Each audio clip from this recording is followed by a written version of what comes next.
GETTYBrexit LATEST. The pound has enjoyed a solid 2018 so far as government negotiators move toward clarity over the UK's future trading relationship with the EU, the so-called Brexit risks associated with the pound and clues to a potential rise in the Bank of England interest rates, have sent sterling rising 3.9% versus the dollar this quarter, its best performance since mid-2015. Against the euro, the pound has risen 1.4% since January, its best quarter since 2016. There are signs that optimism is beginning to return to the markets, with Viraj Patel, an FX strategist at ING in London, telling clients the recent move higher is evidence of the pound's cheapness and the inverse relationship with Brexit uncertainty. In the absence of any sudden uptick in UK economic or political uncertainty, we expect sterling to continue on a path of recovery, with a 3 to 5% appreciation in the trade-weighted index. GETTYBrexit LATEST. Experts are relying on data, not hysteria on the whole. Brexit concerns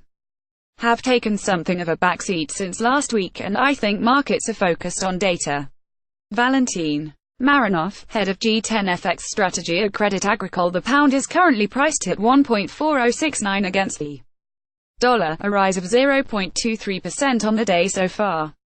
And Valentin Marinoff, head of G10 FX strategy at Crédit Agricole, claims when Brexit hysteria dies down, the pound will get another boost as markets are more likely to respond to the available data. He said, on the whole, Brexit concerns have taken something of a backseat since last week, and I think markets are focused on data. Data on Thursday upgraded Britain's fourth quarter business investment to 0.3% from flat earlier.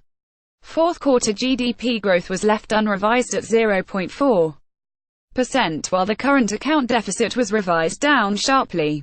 Mr. Marinoff said he had a broadly positive outlook for the pound next quarter, particularly against perceived safe haven currencies such as the yen and Swiss franc.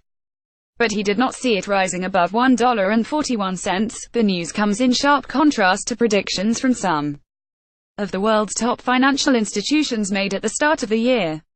Kit Jukers, a macro strategist from Société Générale, predicted that the pound would end the year at 1.30 against the dollar, and a pathetic 0.98 against the euro. He told Business Insider UK, lots of bad news is priced in and lots of bad news is likely. We expect 3 years of real GDP growth below 1% in 2018 to 2020, averaging 0.8% per annum, about a quarter of the world's average growth rate. We expect the Bank of England's MPC to keep rates on hold through 2018 and, ultimately, to be forced into further easing, against a backdrop of tighter policy elsewhere. Even with sterling making new lows in trade-weighted terms, we see only the GBP USD meandering in a 1.30 to 1.35 range for most of 2018. Banking giant Morgan Stanley also claimed at the start of the year that the pound would hit $1.24 by the fourth quarter.